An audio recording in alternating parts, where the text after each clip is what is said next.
This is a film I've wanted to talk about for a while now. This is one of those films that you watch and it sticks with you in a good way and sometimes a bad way, an emotional way. It's something you think about a lot when you're either alone or sometimes with friends. It creeps into your mind. Just kind of worms its way in there after you've seen it. This movie's called The Deer Hunter, released in 1978 by Michael Cimino. It follows the story of a group of friends who live in this Philadelphia steel town. And well, it's a steel worker town outside of Philadelphia. And the one friend, Stevie, played by John Savage, is getting married. So we open on that, the wedding, then the reception, and three of the group are going off to the Vietnam War next day. These friends include Stevie, played by John Savage again, Michael, played by Robert De Niro, and then Nick, played by Christopher Walken. Before they go out, they go hunting for deer, obviously. And then the next day, they leave for the war. Once they leave for the war, it hard cuts to them in a POW camp, being tortured mercilessly, forced to play Russian roulette against their will. It's a really powerful scene. I watched it with my buddy, and the scene's like 6 minutes. We just sat there and watched it, didn't say anything, and just watched it. Because usually we riff back and forth, but you feel like you can't say anything. Uh, they leave the POW camp and they return. They get split up, and they return home separated. Michael comes back first, skips out on his return party, then realizes that Nick and Steve are not here. No one knows where they are. He finds Stevie, gets him back home. Stevie is a changed man. I don't want to go too much into it because I feel like it sort of ruins the impact the scene has on the viewer in the film.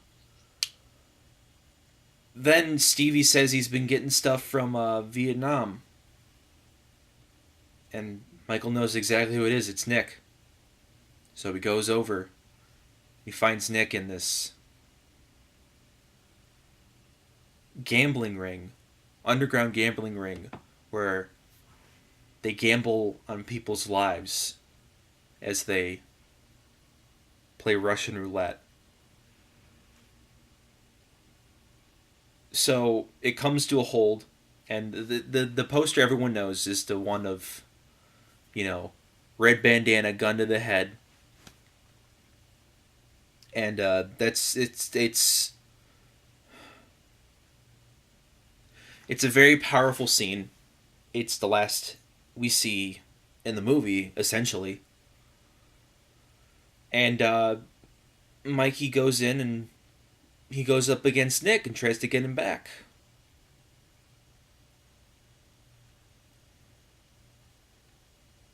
This movie's interesting. It's extremely well crafted. Michael Cimino knows what he's doing.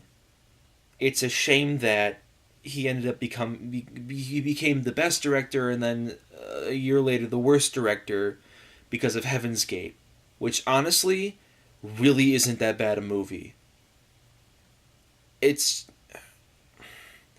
This movie's emotional. It's deep. It's intense. It doesn't shy away from the realism of the Vietnam War. I believe this is one of the first Vietnam War movies to actually take a look at the horrors of the Vietnam War. Because if you remember, Apocalypse Now didn't come out till 1979. This came out in 78. Robert De Niro is fantastic. Christopher Walken is unbelievable. The character interactions are fantastic. When Mikey comes back, he tries to reintegrate into society.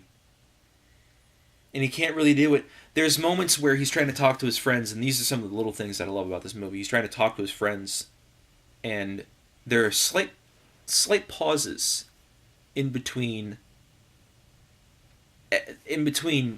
sentences as they're like talking about, oh, you want to go deer hunting again? Yeah, we should do that again, like old times. Like there's hesitation because it's showcasing that they're different, and you can never really get back to where they were before. Movie runs for about 3 hours. If you've got the time, watch it. This is probably one of the best war. This is in my top 5 war movies. I shifted a bunch of others out. I shifted out Full Metal Jacket because this was just extremely powerful and hard hitting. This won 5 Academy Awards, 2 of which were Best Director, Best Film, and Best Supporting Actor Christopher Walken. So the DVD I have is like just a regular DVD, one of these like ones they put out around Oscar season where it's like, oh, Best Picture winners and stuff like that. You'll see these at Walmart and everything like that. They're run-of-the-mill stuff. I've got a few others lying around, like they throw Amadeus out there all the time and all that. There's not really a lot of special features on this. The one thing I do like about this more than the typical poster of the movie is that it's just the deer head. You don't get really spoiled on some of the stuff in the movie. And that's why when I was doing this, I tried not to go too in depth on it. But it's one of those movies where it's one of those DVDs where you pop the DVD in and the movie starts playing. The transfer is pretty decent for a DVD, especially a DVD from like, what is this, 2001? Holy moly. Yeah. But, it's a really good transfer, honestly. The film looks good. It sounds good. But I rate this 10 out of 10 easily. I can't see anything. There's nothing wrong with this movie. Nothing at all. It's intense. It's unreal. It captures the... It's the first I've seen, and almost the only I've seen, of Vietnam movies that deal with what happens when they come back. Like, Vietnam's like maybe halfway into the movie, or like not even halfway, and a lot of the movie takes place when they're back. And I highly recommend this film. I highly recommend it. Absolutely. If you have the time to watch this, definitely watch it. If you're a little bit iffy on it because of the emotional stuff, that's fine. That's fine. It's an incredibly powerful film. Very powerful, emotional, and I feel like it's a very important film that deals with the psychology of what happens when our war heroes return. Anyway, that's all for today. See you guys for the next video.